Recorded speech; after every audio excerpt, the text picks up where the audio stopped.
Norwegian pop culture media is a rich tapestry of different interesting curiosities. But before we get into that, I thought it would be good to look at how Norway comes across in pop culture from different countries. A lot of Norwegians, myself included, love when Norway gets mentioned in media from other countries. This is not exclusive to Norwegians, of course. I'm sure that if you're from Adelaide, Australia, for instance, you just got a tiny little kick out of me mentioning it right now. For me, it's because I have an inherent pride in Norwegian culture. My wish to share this with people from other countries is not the only reason for this channel, but it is a major one. There used to be a time when references to Norway in American and British media were incredibly uncommon, and we were mostly overlooked for our brothers and sisters in Sweden. One Swedish-made penis enlarger pump. I remember some of the earliest times I ever saw Norway referenced outside of Norwegian media were in reruns of Monty Python's Flying Circus. Most notably... Remarkable bird, the Norwegian blue. Beautiful plumage, isn't it? And a Norwegian Jarlsberger. I later loved that Slarty Bartfast won an award for designing Norway's fjords, and this Norwegian detective trio from Pushing Daisies. Other than that, references to my country were pretty few and far apart. But then in 2013, Disney released an entire animated movie set in a fictional kingdom very closely inspired by Norway. The name of that kingdom, Arendal, is taken from the Norwegian town of Arendal, while the scenery is based on Nærøyfjorden, and the city and the fashions seen in the movie are based on traditional Norwegian architecture and style. After Frozen, in combination with growing interest in Vikings and Norse mythology, I've seen Norway start getting mentioned far more often than it used to. And then in 2015, the Norwegian government also started offering 25% returns on production costs for productions produced partly or entirely in Norway, after seeing the positive effects Frozen's popularity had on the Norwegian tourism industry. That, combined with all the free publicity that can be generated in the Norwegian media by simply mentioning Norway, has resulted in Norway being almost overrepresented now. Since 2015, films in the James Bond, MCU and Mission Impossible series have been at least partially set in Norway, as well as other one-off movies like Tenet and The Snowman. But the Norwegian connection often feels superficial in these movies. Sure, the directors make great use of the Norwegian scenery, but I seldom get the feeling that these films are set in Norway because the filmmakers have any great interest or love for the country. But when you pay people to spend time with you, you can't really expect that interaction to be anything more than superficial. But Jesus Christ, Marvel, you were in Norway. How hard can it be to get an actual Norwegian to read the only Norwegian line of dialogue in all of Black Widow? Sure, I'll give X-Files a pass for this. Because it was 1995 and they were filming in America, so come on. And if you're going to reference any location in a story set during one of the two world wars, maybe do a little bit of research before you have a character say something like, Nazis were in Norway? Yes, it's 1943. Nazis have been occupying the entire country for 3 years now. Close. Hydra. Yes, actually, Peggy, they were. There used to be a phenomenon in Norway, especially in the 70s and 80s, where the title of a lot of American and other international films were translated into Norwegian as Help Something Something. The earliest example of this that I could find is the 1926 French film 600,000 francs per month, in English, being translated as Hjelp, jeg er millionær, which in English means Help, I'm a millionaire. There was later a 1939 German film with the happy name Hurra, ich bin Papa! But the Norwegian title, translated into English, turned the happy hurrah into help, making it Help, I'm a dad. Then we have Help, we have a son. Help, the carousel is loose. Help, we're building a house. Help. Help, we're sinking. Help, we've inherited. Help, I've gotten a... Help, I've gotten a gazebo. Help, I'm pregnant. Help, my husband is pregnant. Help, my dinosaur is stolen. Help, we're going to the cinema. Help, the ambulance is coming. Help, we're going to the movie. Help, watch out for the host. Help, we're flying. Help, the neighbor is here. Help, I'm shrinking. Help, we're flying again. Help, we're operating. Help, we have to go on vacation. Help, we're going mad. Help, we're in the pop music industry. Help, we have to go on vacation to Europe. Help, we're fleeing.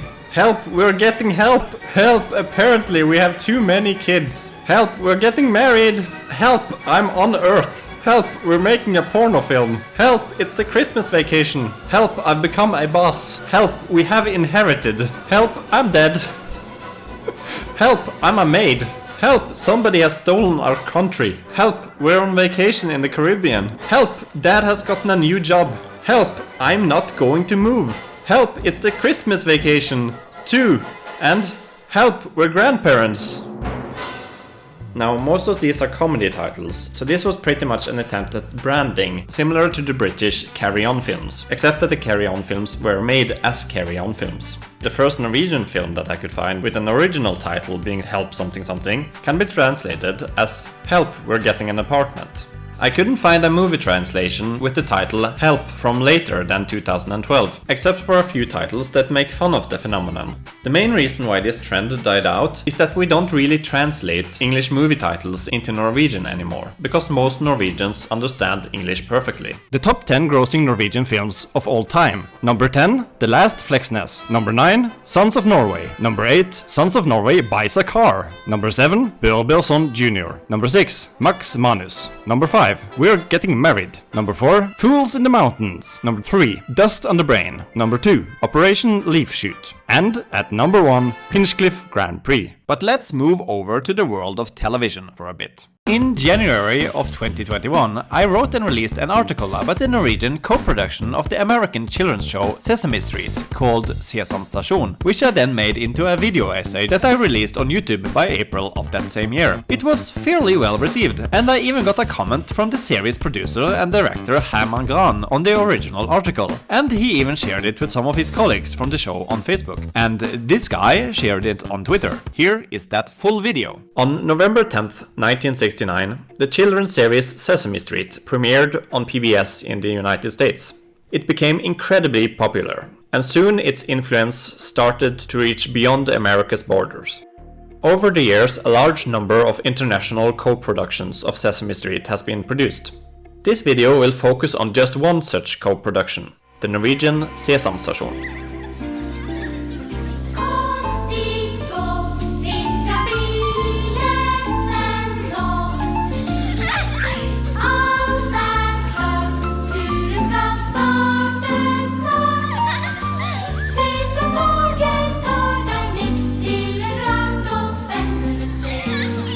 In 1987, the head of programming for the Norwegian Broadcasting Corporation, NRK, at the time Ada Haug, approached the production company for Sesame Street, the Children's Television Workshop, about the possibility of making a Norwegian version of Sesame Street.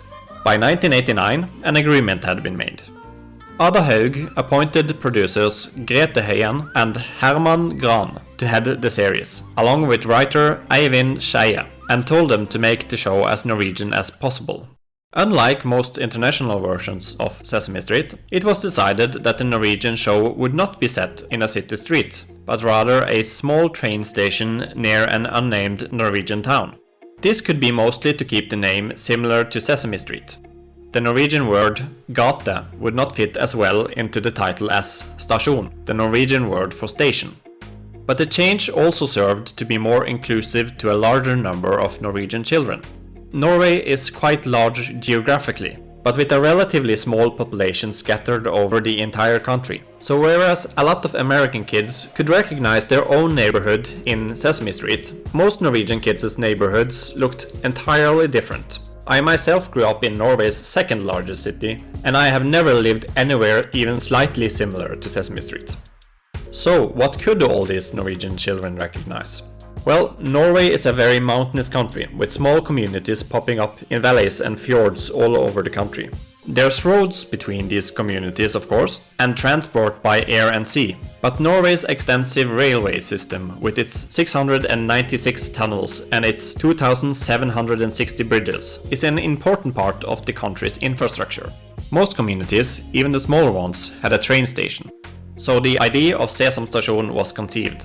A train station run by both humans and Muppets. De aller fleste på denne stasjonen litt rare. Both NRK and the NSB Railway Company was funded by the Norwegian government. So NSB provided Lørenskog Stasjon in Akershus as the outdoor set for the show's train station, as well as 2 modified EL10 train engines. The station and train engines were repainted in bright cheerful colors, and a small clock tower was erected on the side of the station, serving as a lookout post for one of the characters. NSB also painted 2 of their running passenger trains in the Sesam colors, to the delight of children who spotted them all over the country. At one point, the whole Sesam production crew had to visit New York to observe the production of Sesame Street itself. This to adhere to CTW's guidelines that the sets and costumes had to fit in with the styles of the original program. CTW also provided 3 original Muppets for Sesam Station. These would have to be shipped back to New York whenever they needed to be cleaned, because the mechanism used to operate them was confidential.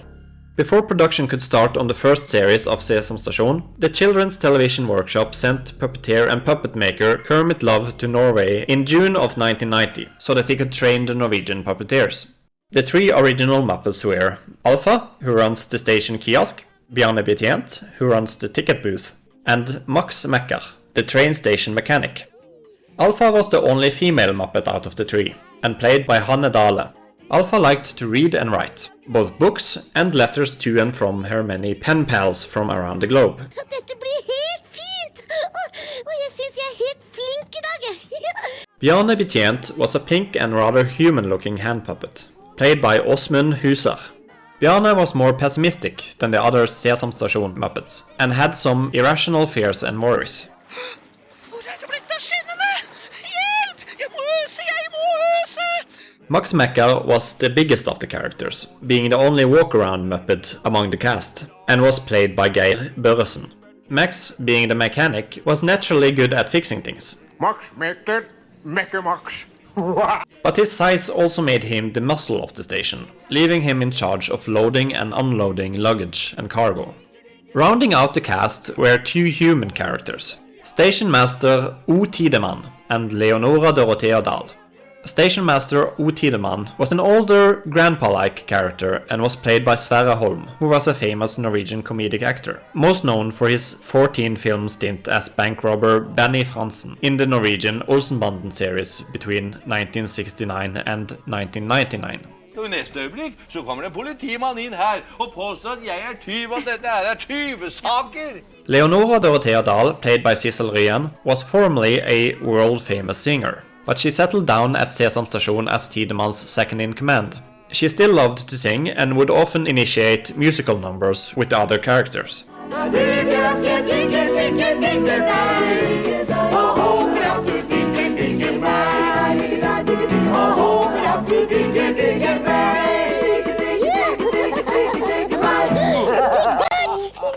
The show premiered on NRK on the 25th of February 1991 to massive critical success and a large audience. That same year, Ada Haug, the program director who initiated the creation of Sesam Station in 1987, changed position to be in charge of programming for young children, in conjunction with the premiere of Sesam Station. She would stay in that position until she retired in 1998. Alongside the original Norwegian train station segments, the show also featured dubbed clips from Sesame Street. Voice actor Harald Mele was responsible for dubbing most of the Norwegian voices for the American characters. Some of the most popular recurring Sesame Street characters were Ernie and Bert, Grover, Cookie Monster, and Kermit the Frog. Kermit Frosk her. But the animated pinball number count segments also featured regularly. Sesam Station was so popular that in August of 1991, Lørenskog train station was modified once again. This time, changes were made so that visiting kids could walk around inside the station. Kindergarten classes could take train trips to Sesam Station from Oslo, and sometimes they would even be met by actors from the show, Max Mekker, or even full-body walk-around versions of the hand puppet characters. NRK's original plan was to produce 77 episodes of Sesam Station, but the program proved so successful that they entered into a new contract with CTW that would allow and require them to produce the show until 2001. But the original writer of the show, Eivind Skeie, only had a contract for the first 77 episodes, and decided to leave the show after his contract ran out. There would be many different writers to fill his shoes over the course of the next few years. Some of them famous Norwegian authors like Unni Lindell and Anne B. Ragde. En av flere forfattere som skriver om dere fra Sesam. Ja, men så rart da vet du liksom hele tiden hva jeg skal si da? Over the course of the show, viewership eventually declined, although the show never became outright unpopular. In an attempt to engage a new batch of young viewers, the show introduced a new original Muppet to the cast. She hatched from an egg that had been left on a train, and took the name P. P looked like a red version of Alpha, but was also reminiscent of Elmo in that she was a toddler Muppet. Pi hinke, pi blinke, ja. Pi hinke, pi blinke, pi hinke, blinke, akkurat. In 1998, it was decided that Sesam had run its course on NRK and would be retired. NRK was still under contract with CTW to produce the series until 2001, but they decided to buy their way out of the contract instead of fulfilling it. The exact amount that had to be paid is unknown, but it was stated in an interview that NRK spent more on getting out of that contract than they saved on not having to produce the remaining episodes. The last new episode aired in the year 2000, but the show continued to air as reruns until 2004, after which NRK lost all remaining rights to show the footage. NRK would later negotiate a deal with Sesame Workshop in 2016, making 4 episodes of Sesam available on NRK's web TV platform. But most of the other 239 episodes of the show is completely unavailable, with only a few having been released on VHS in the 90s, and a Christmas advent calendar show having been released on DVD. The show has never been made available as a full DVD box set, despite the potentially large amount of money NRK and Sesame Workshop could make if they were able to come to a reasonable agreement with each other about such a product. Nostalgia is easy to sell to people. There are many Norwegians who grew up with Sesam in the 90s, and many of them would now jump at the opportunity of introducing the show to their own children. But even if just for archival purposes, I think the full run of the show should be made more available. Sesam is an important part of Norway's pop cultural history, and it is baffling that such a small part of it is available to us. But I actually think we have a fair chance of changing that. If we can get this video in front of the right people, at both the Norwegian and the American sides of things, maybe they'll try to work something out. They certainly won't do anything without knowing that there's a demand for it. So please help me get this video seen by as many people as possible, either by sharing it with friends and on social media, or by liking, commenting and subscribing, which will cause YouTube to recommend the video to more people. Together, maybe we can free Sesam from its copyright prison. But after that, the video pretty much went dormant, slowly climbing to just over 10,000 views over the course of 3 years, until I decided to mess around with some of my titles and thumbnails in 2024. I was very happy with the thumbnail for this video, but checked out some of vidIQ's suggestions for title changes, and decided to change the title from The Norwegian Sesame Street to Norwegian Sesame Street Was Insane, which is a little hyperbolic, but I feel works. It was very different from the original show, but I did get some comments complaining that they felt the title was misleading. But the YouTube algorithm seemed to like it, because after a few months with slowly climbing stats, I suddenly had 1 week where the video got 100,000 views, which is huge for me. And the response was overwhelmingly positive, which is just a great feeling in general. Anyway, a few weeks went by and I was feeling great from finally having been monetized on YouTube after a few years of slow going. And the video was still getting more views than normal, even though it had slowed down massively. I then got a phone call from NRK journalist Turi Grønbæk. NRK stands for Norsk Rikskringkasting, basically Norwegian state broadcasting, and is a government-run media company funded by taxpayer money, so pretty much the Norwegian version of the BBC. So Turi Grønbæk wanted to call me because she had seen my Sesam video, and she was actually writing an article about lost Norwegian media in general, with the main focus being on older video games that were unavailable due to technological difficulties. But since my video was obviously related to lost Norwegian media, she wanted to talk to me. We eventually decided to meet for an interview when she was visiting Bergen from Oslo. A few weeks later, I met her at NRK's offices in Bergen. Since this was my first media interview, I wanted to set my best foot forward, and had done a lot of research about lost Norwegian media ahead of the interview, which I brought with me in a tattered notebook. The article mostly ended up boiling down the interview to "this guy likes one specific lost Norwegian television show, so let's use that as a springboard to talk about the issue." Which is fine, but I do have all the notes I made ahead of the interview,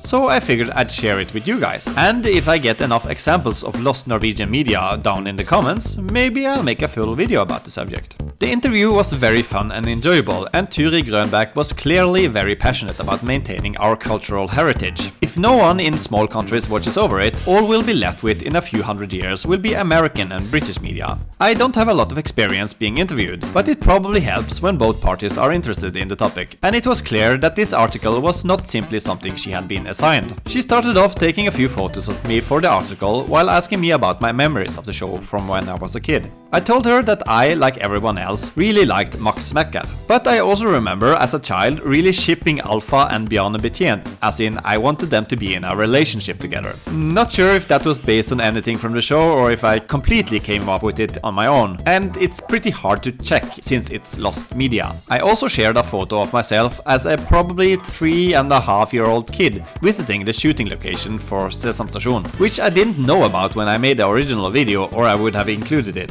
It ended up in the article at least. I also mentioned how Sesam music is actually easier to get a hold of than the episodes, due to CD and cassette releases. A lot of people still love Jeg digger deg, for instance. She then tried to get me to pinpoint why it is I find it troubling when media becomes unavailable, which was easier said than done. I feel that strongly, but putting it into words is difficult. I pretty much landed on it being a shame that so much time, resources and talent has been wasted by it not being available anymore. That and the fact that potentially anyone's favorite piece of media ever may be completely unavailable to them before they even have a chance to experience it. Since our main focus was on lost video games, I wanted to start by sharing my thoughts about that. One of the biggest Norwegian gaming successes ever, Folklore Grand Prix, based on the classic 1975 stop-motion movie called The Pinchcliffe Grand Prix in English, is no longer available. A remake with updated graphics was released in 2021, but only contains 9 of the 20 minigames from the original edition, which would not be a problem if the original game was available and you could make a choice about which one you wanted to play, but it's not. This is reflected in the game's Steam score, with a lot of people unhappy about the missing content. The availability of web browser games is a whole other can of worms. Sure, a lost Flash game may not be as bad as a missing novel or something, but I'd say it is comparable to a short poem. And when you start to think of it like that, imagine how many volumes of poem collections have been lost to time. A good resource to use when researching lost internet media is the Wayback Machine. Type in any URL there and you can choose from a variety of dates and years to see how the page looked at the time, even for websites no longer in use. Barely anything works though, but if you have the correct URL, at least you get to see it. That's how I got a hold of some of the visuals I'm about to use. First off is a sunflower game from the Norwegian SOS Children's Villages website, sol.no. Sol meaning sun, therefore a game where you were supposed to care for a sunflower in order for it to grow. It probably being an allegory for caring for children. It was super cute, and both the sunflower and a helpful bee were voice acted. Now no footage remains of the game, and barely a screenshot. Then we have 123spill.no, which a lot of teens my age found games on in junior high. The website didn't host any games themselves, only linking to popular games at the time elsewhere on the internet. So it's still possible to find some games I played through that website, but a lot of it is lost. Turi brings up this edgy game I remember playing a lot of at the time. A lot of these old lost pieces of media would need to come with a warning at the start if they were re-released today, including some episodes of Sesam. Speaking of television, NRK's online web TV archive is missing many episodes of even the shows that they do have available there. The older the episode, the less likely it is to be available, either because they have been lost or probably more likely to save space and bandwidth. I have experienced several times that it says on certain episodes and shows that they will be made available or unavailable by a certain date, so I'm sure there are technological limitations to keeping the full archive available for everyone at all times. But But imagine what a resource that would be if they spent the time and money required to build up their system. Just for an historian, for instance, to be able to easily look up the news broadcast at any point in the past would just be an amazing tool. Also, programs created with taxpayer money should always remain available to the people that paid for them to be made, and their descendants. It belongs to all of us, and it shouldn't be up to NRK alone what we are allowed to see of it. But yes, NRK does have a wide cross-selection of shows available on their web TV platform, even if the episode count is incomplete. But if you try to find anything more obscure, you will quickly find absolutely nothing anywhere. The youth crime series Yggdrasil from Easter of 2002 has a Wikipedia page, but I can't even find a picture of the series, and it's certainly not on web TV. Not to mention any of the other series I half remember from my childhood that doesn't have a Wikipedia page to help me identify them. For shows that are simply lost and not just held up in copyright prison or have been deemed not important enough to be made available, there is actually still hope that they'll show up one day. Like the 9 lost Doctor Who episodes from the 1960s that were found in a storage locker in Nigeria in 2013. But Norwegian media isn't just movies, television and video games, so let's get cultured for a moment. Theodor Severin Kittelsen is one of my all-time favorite painters.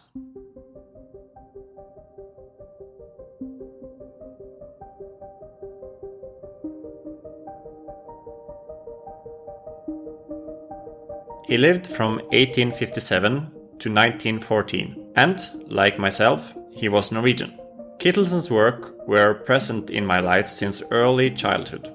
The painting Soria Moria Castle from 1900 was even used as the cover of the Norwegian literature textbooks when I attended primary school. Soria Moria Castle is based on a classic Norwegian fairytale by the same name.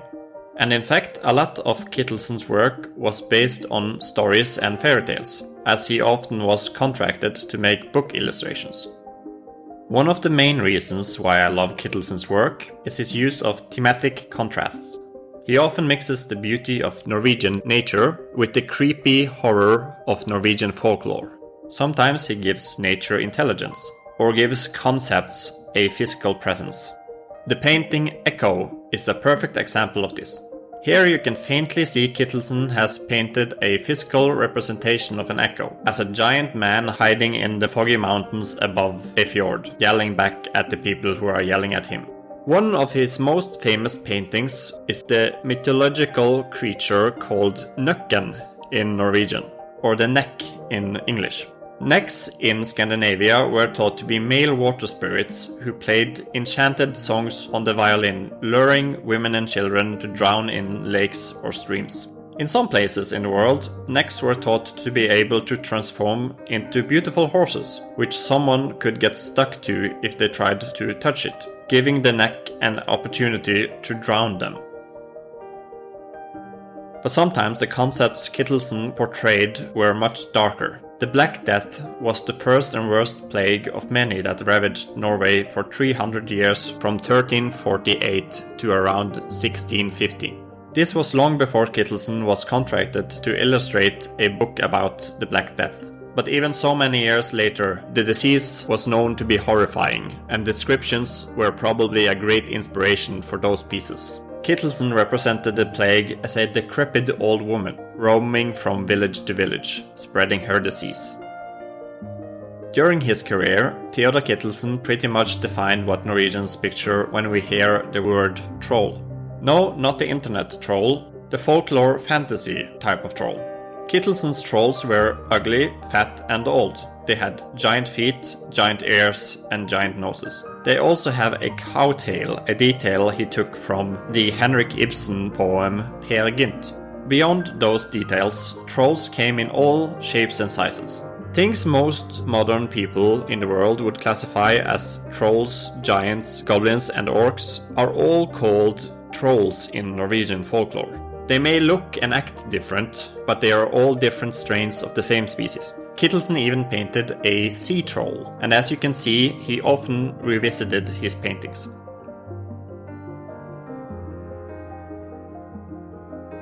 Ever since I was a child, these paintings have made me think about how the world could hold more than what we can see, just under the surface. I cannot walk in the mountains without imagining the trolls that live there. I cannot enter a bog without cringing, thinking about how the tussocks I'm stepping on are probably the soft heads of some creatures down below. And I cannot look at a cloudy sky without thinking about what civilizations could be living up there. One of my favorite hobbies is writing fiction. And I think that maybe without Theodor Kittelsen, I would never have started coming up with my own stories. And I'm eternally grateful to him for that. Here are some other cool Norwegian folklore creatures. Fossekallen or the Fossegrim has a lot of similarities with Nøkken, both being water spirits. But Grims are much less dangerous creatures, living in waterfalls and said to be incredibly talented at playing the violin. Fossegrims are willing to teach away their skills in exchange for a food offering, making the violinist able to play so well that the trees will dance and the water will stand still in their torrents. Several famous Norwegian fiddlers are said to have gotten their talents from the Fossekall, most notably Myllagutten and Ole Bull. Norway's national bird, the white-throated dipper, is also called Fossekallen in Norwegian, possibly named after the mythological creature. A draug is an undead creature, usually the animated corpse of a drowned mariner. The idea of the toilet draug originated from a comedy album by Norwegian comedian Rolf Wesenlund from 1980. The term has been used to scare children from sitting too long on the toilet ever since. But there's one yearly event that influences so much of Norwegian pop culture that it seems like a crime to not mention it in this video. No, not that. We'll take that afterwards. Every year, about 42,000 Norwegian graduation students take part in a 17-day long celebration that often involves an excessive amount of sex, alcohol, and plain silliness.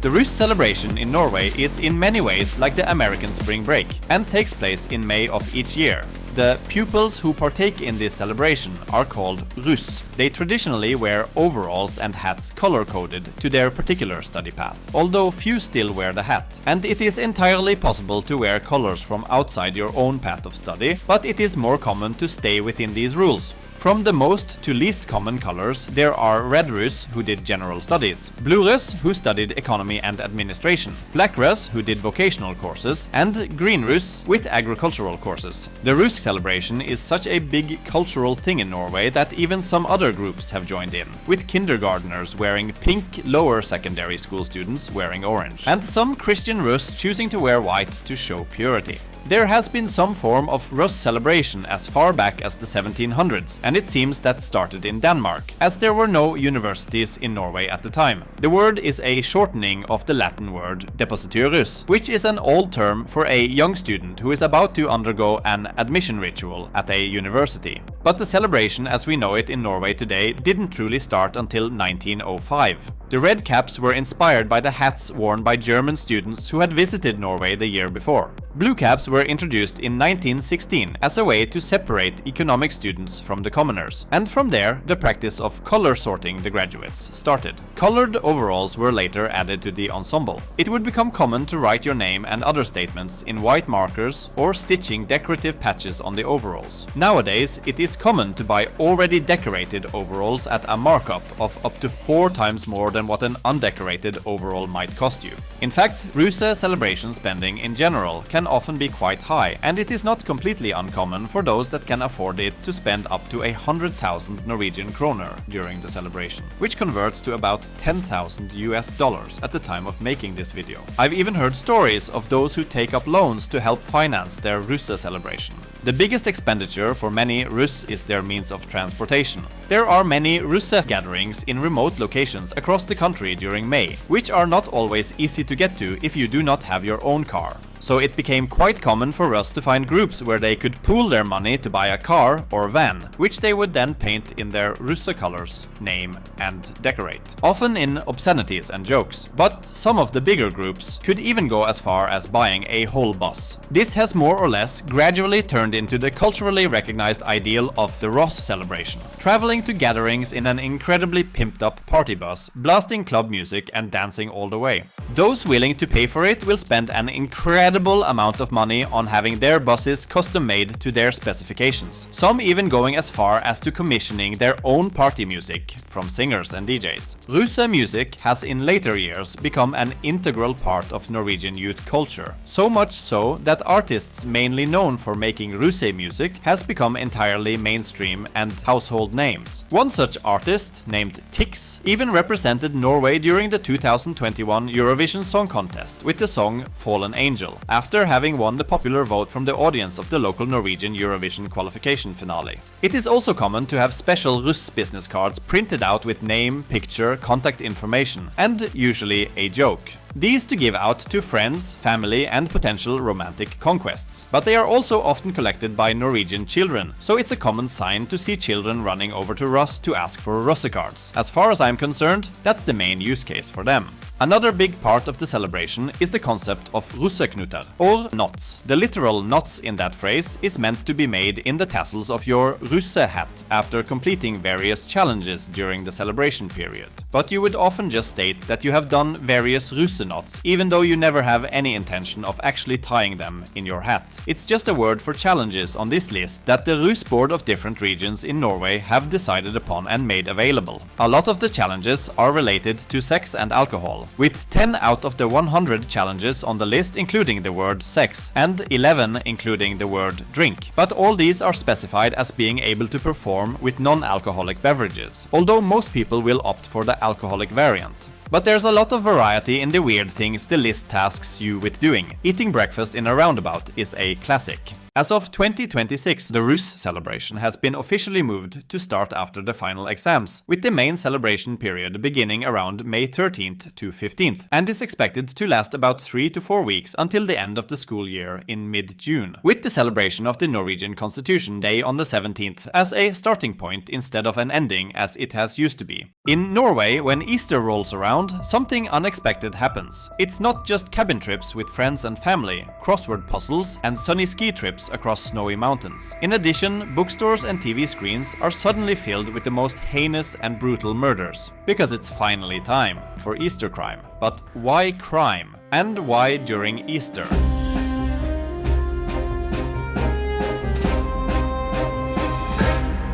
What Norwegians mean when we say the word krim, the Norwegian for crime, can be everything from murder mystery detective stories to thrillers and noir. Basically, any story that features a mystery around a crime that has been committed. Crime stories are everywhere at Easter in Norway. It's not just in the form of novels you'll find stacked on coffee tables, but also in TV shows, radio programs, and even in the pages of newspapers. Miniature crime puzzles are printed on milk cartons, and I remember that stories printed in Donald Duck magazines and pocketbooks released around Easter would often focus on some sort of detective story, so even the kids got to take part in the tradition. Some have suggested that the roots of this tradition may be tied to the original story of Easter. After all, Easter itself has its origins in a story drenched in drama, crime, and violence: the trial and crucifixion of Jesus of Nazareth. In that sense, the connection between crime and Easter seems almost fitting, a dramatic, tragic tale centered on betrayal, punishment, and redemption. But here's the thing: while the connection between Easter and crime could have some spiritual resonance, the Norwegian habit of diving into crime fiction during this holiday is entirely unique.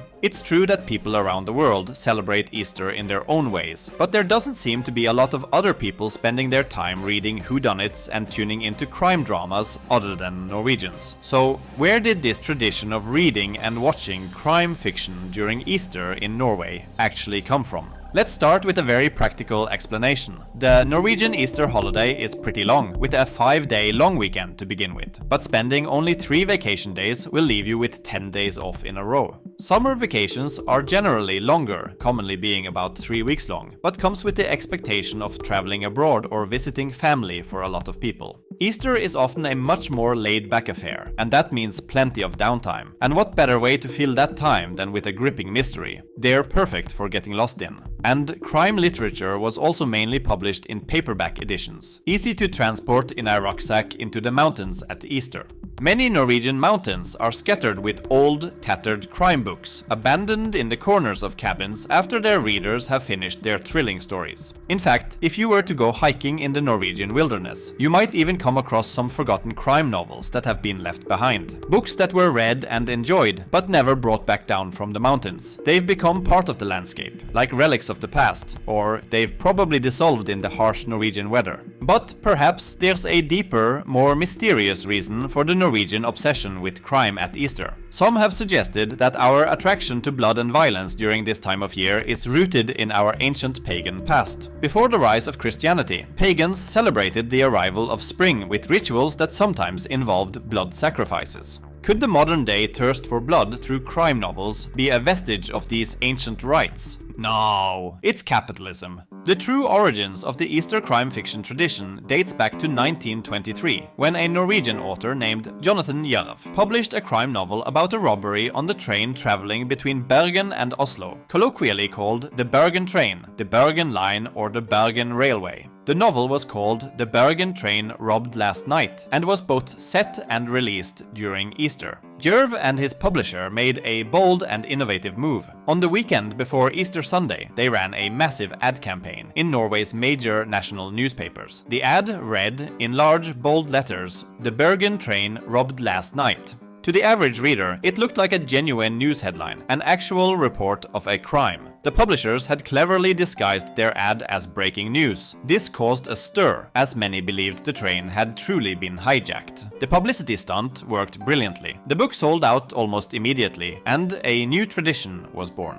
Jerv's novel became a bestseller, and the idea of publishing crime novels around Easter took off. The publicity surrounding Bergen Train Robbed Last Night was so effective that it essentially established Easter as the prime season for crime fiction. Today, more than 100 years later, Norwegian publishers continue to release crime novels specifically timed for the Easter holiday. The book was even so popular that it ended up being turned into a silent comedy film in 1928 called Snowshoe Bandits, or Thin Ice in English. This project was one of the first ever attempts to make a Norwegian entertainment film for the international market. The main roles were played by the married couple Aud Eggede Nissen and Paul Richter, both stars of German silent films in the first half of the 1920s, and was directed by Uwe Jens Kraft, a German actor, director, screenwriter, set designer, and film editor. The story is about a well-directed advertising stunt, where the character of Tom Haigberg is assigned to start an advertising project for the Bergen Railway. He brings along some friends, and on the night of April 1st, they strike, robbing passengers on the train. When the newspapers write about the attack, everyone just thinks it is an April Fool's joke. Easter Sunday happening to land on April the 1st in 1923, and the Bergen Railway becomes the talk of the nation.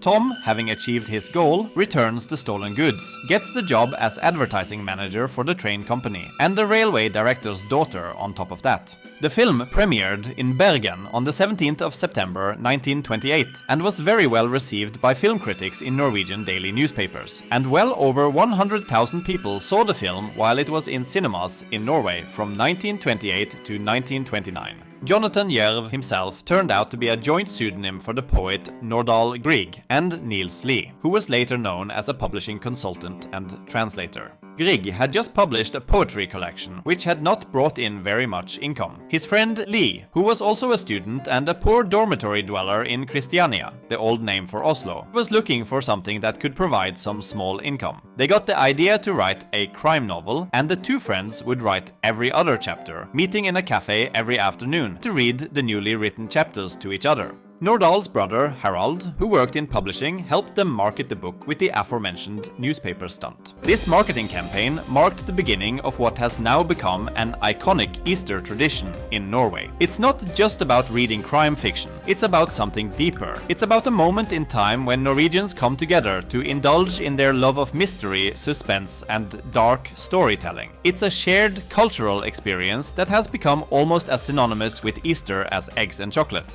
My own favorite favorite types of Easter crime stories are BBC adaptations of Agatha Christie novels, particularly Poirot movies. In 1997, my family and I all stayed at a cabin in Finse, a small mountain village in Hordaland County, Norway. But only 18 years earlier, director Irvin Kershner used this area to film the outdoor scenes for the famous ice planet Hot, as featured in The Empire Strikes Back. There's no driving to Finse. The only way in or out is a ride on an over 100-year-old railway, 4 hours from Oslo or 2 hours from Bergen, so it's a pretty good place to hide a rebel base from the Galactic Empire. Finse was originally established as a railway maintenance town, and its map is dotted with only a handful of buildings and local residences. At any given time, there are around 30 people living in the town, and that population is largely composed of hotel staff or railway workers. Finse's biggest structure is the hotel that housed the cast and crew of The Empire Strikes Back in 1979. That hotel, currently named Finse 1222, because it's located 1,222 meters or 4,009 feet above sea level, originally opened during Easter week in 1909. At that time it was simply called Finse Hotel and was a luxury establishment built to cater to the European elite and nobility. Today the hotel serves as a base station for tourists and cross-country skiers. But about once a year, it also hosts a Star Wars event where fans from across the world travel to see the filming locations, cosplay, and hear from speakers who worked on the film back in the day. The glacier, located about 4 miles from the hotel lodge and about 1,800 meters, or 6,000 feet, above sea level, was the main filming location, used mainly for the battle scenes, of course, with clips from sets and miniature effect work filmed in England and Los Angeles interspersed. Most of the crew working on the film in 1979 had no experience shooting in extreme cold weather, where they would sink up to their knees in snow. Amid the near-constant snowstorms, they were separated from friends and family for weeks at a time and worked 15-hour days in the cold.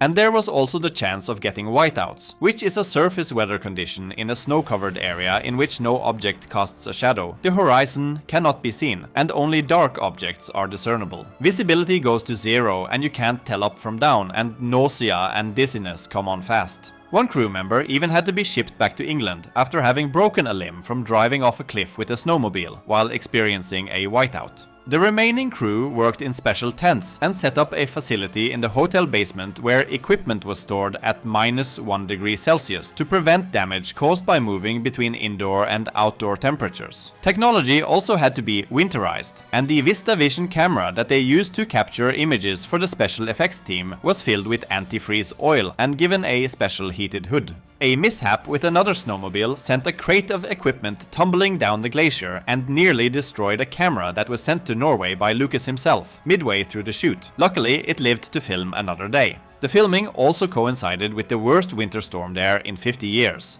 Harrison Ford had flown from London to Oslo to catch the train to Finse, but at a ski resort 30 miles east of the town, the train was stopped in a blizzard, and the railroad decided to return the train to Oslo. But the filmmakers needed Ford to film his scenes in the morning, so they radioed the train to unload the actor, who then, after 2 taxi rides in the snowstorm, reached another town just 23 miles from Finse. From there, he hitched a ride in the engine compartment of a snow clearance vehicle, the only thing that could move along the tracks in those conditions, and arrived in Finse at midnight. But it was all worth it, because The Empire Strikes Back is arguably the best Star Wars movie, and the opening portion of the movie set on Hoth has a huge part in that. But back in 1997, my family and I arrived at Finse Station. The station itself is actually located at the highest elevation of the entire Norwegian railway system, at again 1,222 meters, or 4,009 feet above sea level. Any evidence of the film production had been completely eradicated after almost 2 decades of frost and wind at that point. During the Second World War, the Germans, who were occupying Norway, had attempted to build an aircraft landing strip on top of the Finse glacier. After they actually managed to land an airplane on the glacier, it tried to take off again only to crash and be forever lost to the ages. It's probably still there, somewhere. So if this hostile landscape was capable of swallowing up an entire aircraft, chances of coming across an errant lightsaber forgotten in the snow was rather slim. The Germans also wanted to build a missile launching pad on the glacier. They tried to construct a cable car system from the railway up to the glacier's summit for transportation of supplies, and started filling in the glacier's crevasses with sawdust, but were ultimately thwarted by the weather. During filming in 1979, a local reportedly said, "If you've seen soldiers trying to fill the cracks in your glacier with sawdust, you've seen just about everything. So now, it's an ice planet." There's a new dance, doing the tauntaun. 3 steps like this, and then fall over. How can they laugh in this weather? Troll is a 2022 Norwegian monster action movie distributed by Netflix. Despite middling audience reception, it was a huge hit at the time. For those who don't know, even the famous classical piece Hall of the Mountain King is about a royal court of trolls inside the mountain, so you can see how much troll folklore has seeped into Norwegian culture over the years. I remember hiking in the Norwegian mountains when I was younger, imagining scenes from a movie or maybe video game where hordes of different types and sizes of trolls would come pouring out of the mountains. And apparently, this is something the movie Troll Hunter has going for it, so I guess I better get around to covering that soon. But for what it is, this movie is actually really awesome. And what it is a big, fun Hollywood-inspired action movie with a lot of thought behind it. Troll opens in the stunning Norwegian mountains, where a young Nora Tidman hikes with her father Tobias, a folklore enthusiast who passionately believes in the literal existence of Norway's mythical creatures. They are probably named after Norwegian romantic nationalism painter Adolf Tidemann, and not this guy that I kept thinking about every time I heard the name. Overlooking the Trollwall mountain massif, Tobias reminds Nora of the old tale that the troll wall is made up of members of a troll wedding party who drank so much that they forgot to hide from the sun and were turned into stone. He also tries to convince her that trolls are not just stories, but were real beings that once walked the earth. For now, she is still fairly open to the idea. The film then leaps forward 20 years, where Nora has grown into a respected paleontologist, one grounded in science and distanced from her father's eccentric ideas. Trouble begins when drilling from tunnel construction deep inside the Dovre Mountains triggers what seems at first to be a major geological event. The tunneling project quickly becomes a national emergency when workers are killed. The government gathers a large group of all sorts of experts in anything underground related, which includes archaeology. So Nora is invited as part of this group. It first seems like she was just included as an act of over-preparedness by the government, but she soon takes control of the operation room when she notices animalistic sounds in footage from the event, and then spots a large shape in the dusty chaos. Now believing the creature to be some sort of prehistoric being, like a dinosaur or something, the Prime Minister lets Nora lead a team to investigate. Nora is joined by the Prime Minister's advisor Andreas Isaksen and a military troop led by Captain Christopher Holm, or Captain Chris as she ends up calling him. After the troll tramples an old couple's home out in the middle of beautiful nowhere, they go there to investigate. Even with her scientific background, Nora cannot explain the enormous tracks. However, their irregular shape nags at her, sparking faint memories of her father's stories. It's not long before Nora visits Tobias, who have previously been institutionalized due to his obsessive convictions about trolls, in what turns out to have been a deliberate conspiracy to quiet him. While I enjoy all performances in the film, Tobias is one of my favorite characters, along with Andreas and this guy. They are all written and performed very charmingly, and are probably the most funny characters in the film. When she shows him images from the tunnel catastrophe, Tobias reacts with excitement rather than surprise. To him, the truth is obvious. A troll has awakened, and I really like that part of his seemingly crazed ramblings includes mention of Kittelsen paintings. Nora is embarrassed, reluctant to present such a theory to government officials, but Tobias insists she'll see the truth when the creature reveals itself. And he's right. A dramatic encounter in the mountains confirms that the threat is no prehistoric animal when it reveals itself from its mountainous camouflage. The team comes face to face with a gargantuan humanoid creature made of earth and stone, clearly, unmistakably, a troll. Their helicopter surveillance captures footage that leaves no room for skepticism, you would think. But there's actually a fair deal of denial from all parts even after this point, and after hearing Tobias out, the government actually takes Nora off the case before ordering a military strike on the creature led by Captain Chris. Tobias convinces Nora to not give up, and the two of them and Andreas convinces Chris to bring them along for the operation. As the troll descends the mountains and travels toward populated areas, its behavior appearing more confused than aggressive, the military launches a full assault. This is a really fun chaotic action sequence. But explosives, gunfire, and armored vehicles prove useless. The troll withstands everything. Worse, the violence enrages it, leading to destruction far beyond what it had initially shown. During the confrontation, Tobias attempts to communicate with the troll, calling out in an ancient tongue and pleading for peace. For a brief brief moment, the troll seems to recognize what he's saying, but as a mounted gun opens fire again, the creature turns to look, and its giant rocky tail inadvertently smashes into Tobias, killing him. As he dies in Nora's arms, he gives her the cryptic words, the palace, the king, and home. He begs her to believe, before finally passing away. Tobias's death becomes an emotional catalyst for Nora. No longer dismissive, she begins to embrace the possibility that folklore contains forgotten truths, remembering that during the chaos, the troll seemed to smell out a soldier that was praying while panicking. She remembers the old saying that trolls can smell Christian blood. She then remembers another old piece of troll lore, that trolls would hurl rocks at churches because the church bells hurt their ears. So they strap church bells to 4 helicopters and approach it just as it walks over the Hunderfossen theme park. If I hadn't been there on vacation myself as a child, I would have assumed that this place is somewhere they made up for the movie, because the theme of this park is Norwegian folklore, fairy tales and myths. So I had a good chuckle when the park was revealed in the movie, because this is the perfect setting for an action scene in this film.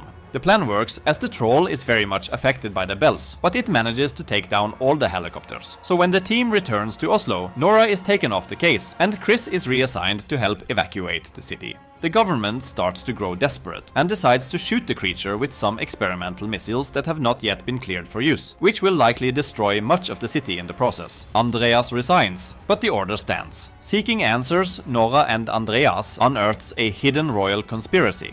They discover that trolls once lived peacefully in the kingdom, but were eradicated by King Olaf during the Christianization of Norway, a period when the Norse Christians really did use a lot of horrible and violent tactics in order to convert people from the old Norse faith of Odin and Thor over to Christianity. They slaughtered the troll clan and imprisoned their king inside the mountain. The royal castle in Oslo was later built on top of the ruins of the Troll King's old home, where the last remaining troll bones are still secretly stored. With the troll now free, it seems to be driven by revenge for what was done, and a wish to return home to what has now been turned into the Norwegian royal family's castle. In a race against time, Nora and her allies try to divert the troll from the city. They get Andreas's hacker girlfriend to stop the fighter jets from deploying the missiles, using the skeleton of his long-dead child as bait, which is insane both conceptually and visually. They manage to lead the troll to a secluded area outside Oslo, which is yearly used for Norway Cup, a youth football tournament.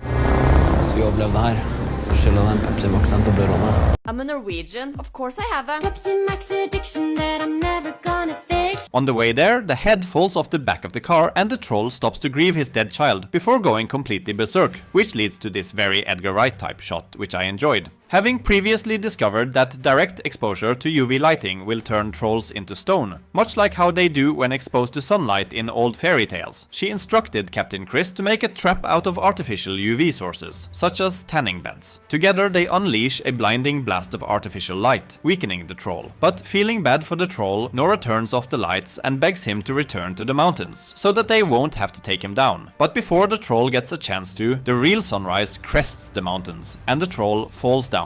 In a heartbreaking moment, the creature looks at Nora, not in anger, but in sorrow, before turning entirely to stone. They are all pretty quickly over tragedy, however, and walks off pretty happy with themselves. And fair enough, they did save the city, even if there was no justice for the troll. In the final scene, the camera returns to the mountains. Deep within the darkness of Norway's Dovre mountain tunnel, another massive shape stirs, suggesting the troll was not the last of its kind, leaving us with a cliffhanger for the sequel. This movie is still interesting and fun for much of its runtime, but it really didn't put its best foot forward. I feel like they should have probably cut like 5 minutes out of the first 15 minutes of the movie, because it starts incredibly slowly. There's one scene where everyone just kinda stands around, including the troll. There's talking, but it's not cut very dynamically, with way too many long pauses. The first movie never felt as slow and boring as this, even when it too went into very dialogue-heavy scenes. And the rest of this film doesn't do this either. I really feel like the first 15 minutes of this film negatively colored the rest of the movie for a lot of people.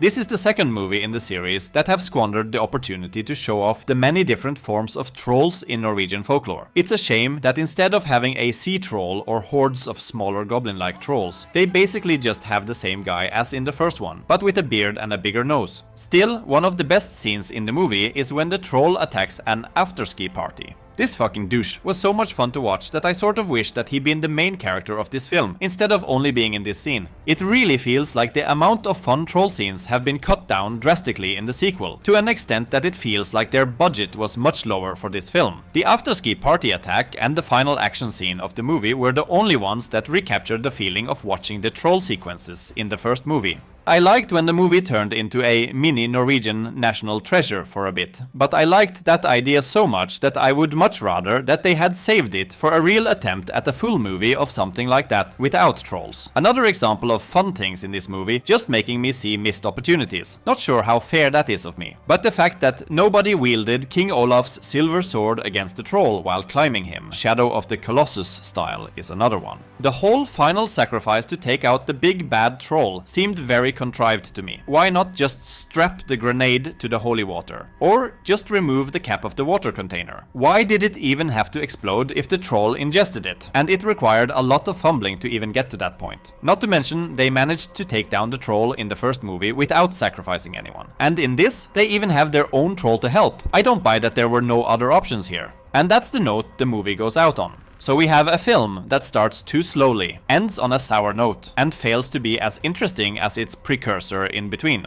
I can't bring myself to hate it as much as a lot of people do, but I get it. Hopefully, if they ever make a third one in this series, they go absolutely insane with it. And set it in Bergen this time, the home city of Grieg, the composer of Hall of the Mountain King. Some more national treasure scenes around that wouldn't go amiss if we can't get a whole movie of just that. Did you know that some translations of the Harry Potter books didn't simply translate the work directly to their given languages, but also took great pains in adapting pun and joke names to make them funny for kids in different countries? The man responsible for the Norwegian translations, Torstein Bugge Høverstad, has had a long career of translating novels to Norwegian, having translated everything from The Lord of the Rings to Shakespeare. His work on the Harry Potter books netted him several awards, and they might not have been quite as popular as they were in Norway if they had a more direct bare bones translation like the Swedish one. It always seemed strange to me as a kid whenever I heard Swedish people talk about Harry Potter. The Swedish and Norwegian languages are very similar to each other, to the point where we can easily communicate. But I was so used to the names in the Norwegian books being altered, it always seemed like the Swedes were kinda speaking half English every time they mentioned Dumbledore or Hogwarts or whatever. A few names like Harry Potter, Voldemort and Cho Chang are completely unchanged, and some are simply spelled more Norwegian, like Hedvig. But most of the Norwegian names are much more interesting.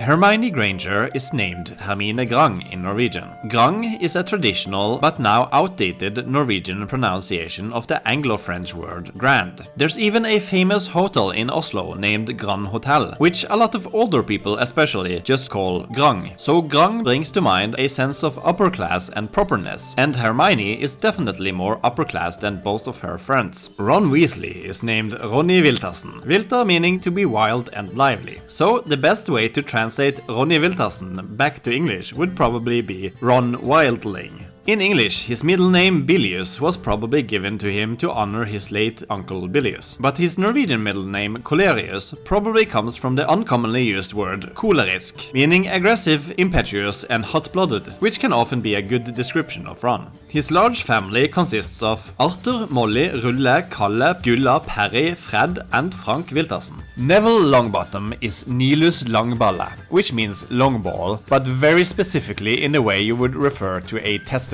Like the Norwegian word for a ball is just ball, but if you say balle, that is talking about a singular testicle, while ballar is the plural for both balls and testicles. Now this could be intended as being short for rumpeballar, ass balls, which is what we call ass cheeks, but divorced from the knowledge that the character's original name is Longbottom. Nobody would ever consider that over just thinking that he has long testicles. Luna Lovegood is Luna Luneskjær. Since people at Hogwarts call Luna Loony, her name in Norwegian needed to be able to be mocked in a similar manner. Hence, we have Lulla, which can be mocked as Skrulla, similarly referencing her seemingly crazy personality. Luna means mood, but Lune can also mean like warm and comfy. Skjær can mean loving or loved. Malfoy has been changed to Malfang, which fits well with the snake imagery of Slytherin. The first names of Draco, Lucius, Narcissa and Abraxas are all intact. Tom Marvolo Riddle is of course an anagram of I am Lord Voldemort, but translating this phrase to Jeg Fyrst Voldemort would destroy the anagram. So his name was changed to Tom Dredolo Venstar, which anagrams to Voldemort den Store or Voldemort the Great, which I like much more anyway, even if his name no longer hints at a riddle to be solved. This is probably the most changed name across all the different translations of the books, exactly because that anagram had to change with each language. So we have Tom Elvis Chedusa in France, Tom Gus Mervolo Dolder in Sweden, Romeo G. Detlev Jr. in Denmark, Anton Morvol Hert in Greece, Tom Roald Denham in Hungary, Trevor Delgome in Iceland, and so many more. I'm sure I mispronounced all of these. The fat lady is Den Trinne Damen, with Trinn being a much more polite way of saying fat, more like portly. The Nick in Nesten Hodeløse Nick is spelled like our word for a nod, which is a pretty good pun considering. His full name is also Sir Nicholas de Mimsy Toppington, instead of de Mimsy Porpington. Moaning Myrtle is Stønne Stina, Stønne being the Norwegian word for moaning and groaning, and Stina being a fairly normal Norwegian name that was switched in to have that same alliteration quality to the name as Moaning Myrtle has. Sirius Black's last name is Svart, which is just the Norwegian word for black, but with an extra A. 2 A's in a row usually indicates an Å in Norwegian, especially when interacting with systems or people who are unfamiliar with the special letter. Like when the famous footballer Haaland changed his name to Haaland. Do that conversion with Svart and you get Svårt, which is Swedish for difficult. Sirius Black did have a very difficult life after all, and you are meant to think he's a scary bad man at first, so the double meaning of black and difficult could possibly have been intentional. Kingsley Shacklebolt is Nestor Bindelbolt, in reference to the wise king Nestor from Homer's Iliad and Odyssey. His last name means binding bolt, which means pretty much the same as Shacklebolt. McGonagall is changed to McSnurp. To be snurpete is to crumple your face into a snarky, unhappy expression, so this is very fitting for Minerva. Alistair Moody is Alastor Bistar, which means dreadful and threatening. His nickname Mad-Eye is just a direct translation to Galøye. While the name Quirrell may possibly be some sort of mix between quarrel and squirrel, Krangle is a play on krangle, which means to argue or quarrel. Dobby is named Noldus, which is a synonym for idiot, and I have no idea what he did to deserve that. Then we have Albus Dumbledore as Albus Humlesnurr. Humle meaning bumblebee and snurr meaning spin. So basically, bumblebee whirl. Humle can also mean hops, so that could be an additional reason why he's so whirly. Hagrid's name is Gygrid. Gygar are female giants in Norse mythology, and rid is to ride. So since the name Hagrid comes from being hagridden, it's actually even more fitting that Gygrid is named after what his father did to help conceive him. Madam Hooch is named Hop, Hop being the Norwegian word for jump, as in jumping on her broom. It could possibly also be a reference to hops in beer, going with the Hooch team, but as mentioned, hops is humla in Norwegian, so I'm not sure. Gilderoy Lockhart is Gyldenpris Gullmedal, which means Golden Prince Gold Medal, although it's spelled differently. Nymphadora Tonks is Dult, which is like a friendly little shove or poke, often by elbowing someone's arm. Aunt Petunia is still Petunia, but the Norwegian name for the Dursley family is Dumling, which sounds very similar to the word dumming, a very tame kindergarten insult which means stupid. Uncle Vernon is Victor, Marjorie is Magen, and Dudley is Dudleif, which isn't really a real name, but follows an old naming convention from the Middle Ages, which a lot of people now find silly, which involves sticking Leif at the end of another name, the Leif part specifically meaning descendant. So technically, his full name means Dud descendant stupid person. James Potter is renamed Jakob, which is the Norwegian version of James. Norwegian versions of names is a practice most commonly associated with British monarchs, with most kings and queens having names that were more common to Norwegians, like all King Henrys being renamed Henrik. This was also a common practice a lot of other places in the world, with Queen Elizabeth, for instance, being named Isabel in Mexico. With the latest British monarch, King Charles, we seem to have moved away from this tradition, probably because of how connected the world has become through the internet ever since the last monarch was crowned. Snape is Slur.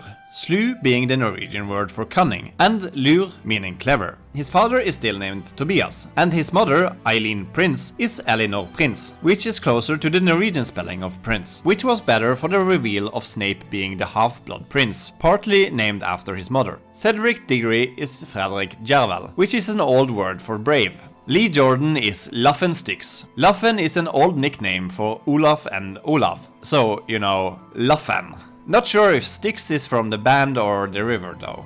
Dean Thomas is Tommy Ding, which seems like Høverstad just picked names that sounded similar and then flipped them around. Oliver Wood is Oliver Quist, with quist being the Norwegian word for a stick or twig. Grip hook is klotak, which means claw grip. Creature is krynkel, a portmanteau of creep and inkly. Creep can be translated as creep, but often means something closer to creepy crawlies, and inkly simply means pitiful. Peeves is gnav. Gnav is a traditional Danish and Norwegian social game that has been played with either special cards or wooden pieces with similar motifs. One of the pieces is the fool, or narren in Norwegian, and that's the roundabout connection to the character of Peeves. Bellatrix Lestrange is called demons in Norwegian. The letters in demons spell out the English word demons, but the Norwegian word for demons is demoner. Peter Pettigrew is Petter Pittelpytt. Pittel either referring to the word pitle, meaning to walk with tiny short steps, as a rat would, or to the word pitteliten, which is a dialectal version of bitteliten, which means tiny. Pit, on the other hand, is an interjection meant to convey indifference, and is possibly onomatopoeia for a spitting sound. His red name, Scabbers, is as good as directly translated to Scorpus, which was also the name of a famous charioteer in Roman times. Rita Skeeter is Rita Slita, and while Slita is a variation on the word slita, meaning either to struggle or to wear out, the name is probably in reference to the word slitsom, meaning tiring. Daphne Greengrass is Daphnia Grønbekk. One of the intricacies of the Norwegian language is that we have two official written languages. Bokmål, which I'll translate to book speech, and Nynorsk, meaning New Norwegian. I may get into the interesting history behind that another time, but I'm bringing it up now because grøn, with that spelling, means green in New Norwegian, but the almost 90% of Norwegians who write in book speech would spell it with two N's. Bek is pitch, the byproduct of tar distillation, or possibly beck with two K's, meaning a stream. Fenrir greyback is Fenris vargar. The Fenris wolf, or the Fenrir wolf in English for some reason, is a giant world-ending wolf from Norse mythology, and one of Loki's children. Vargar means wolves in New Norwegian, and the same in book speech, except it's varger, and the word ulver is much more commonly used. Newt Scamander is Salamander fisle. Salamander means the same in both languages, and is what both Newt and Scamander refers to anyway. But fisle comes from the Norwegian word firfirsle, which means lizard, so his full name is Salamander Lizard. Dolores Jane Umbridge is Wenche Dolorosa Uffert. Uff is an onomatopoeia used to express dismay. It is well known by Scandinavian Americans in the US as part of the phrase ufta, which means uften. It could be said that someone who says uff a lot is an uffert. I was originally pretty confused as to how Sybil Trelawney became Rakel Rummelfjoll, but a few comments on the full Norwegian Harry Potter names video helped me figure it out. Rakel, while also a real name, is in reference to the word orakel, meaning oracle. Rummel probably comes from the Norwegian saying tomme tønner rumler mest, or empty barrels rumbles the most, which means that people who knows little talks a lot, which fits her character quite well. Fjoll could either be in reference to the word fjols, meaning fool, or a Scottish dialectal word that relates to the Norwegian word fjell, meaning mountain. Or it could possibly be in reference to both these words, as an added reference to one of the most popular Norwegian films of all time, Fjols til fjells, which means Fools in the Mountains, from 1957. Gudrik Griffing simply dropped the door ending after the Norwegian word for griffin, simply griff, and replaced it with a more Norwegian ing ending. His first name is also spelled more Norwegian. Hufflepuff is Håsblås. Hås is a variation of the more common hes, which is the Norwegian word for being hoarse. And blås is to blow, so Håsblås means to blow hoarsely. While Rasla Ravnklo's last name is a direct translation from Ravenclaw. Rasla means to rustle, as in leaves or paper, perhaps referencing the Ravenclaw's predisposition for book smarts. Slytherin is named Smygar, after Smygar, which is either the word for someone who sneaks, or for a soundless fart. And finally, Hogwarts is directly translated to Galtvort. I've barely scratched the surface of Norwegian pop culture in this video, but I'll continue exploring the weird world of Norwegian media, so be sure to subscribe if you want to join me for that. I'd also really appreciate a like and a comment. Thanks for watching.